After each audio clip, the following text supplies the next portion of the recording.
Un indizio è un indizio, due indizi sono una coincidenza, ma tre indizi fanno una prova.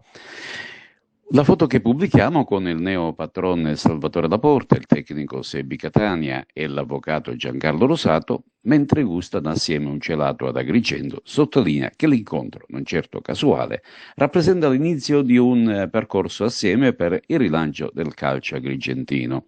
Sicuramente si è discusso di prospettive della futura rosa di calciatori che verrà messa a disposizione del nuovo tecnico Sebi Catania e del prossimo ritiro precampionato, cosa che avverrà tra poco tempo. Il resto verrà da sé, compresa la categoria, da dove si ripartirà. Intanto tutto è pronto per l'inizio dei vari campionati della LN di Sicilia. Sono state diramate le date di tutti i tornei in programma per la stagione 2025-2026, dall'eccellenza alla terza categoria. Il campionato d'eccellenza inizierà domenica 14 settembre.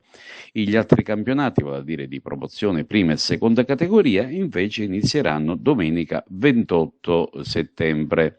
Infine, questo mercoledì 9 luglio alle ore 18 presso l'Hotel dei Pini di Porto Empedocle si terrà la terza edizione della festa provinciale del calcio agrigentino, un appuntamento di fine stagione durante il quale verranno premiate le società vincenti campionati organizzati dalla delegazione provinciale FIGC e l'END di Agrigento nella stagione sportiva 2024-2025.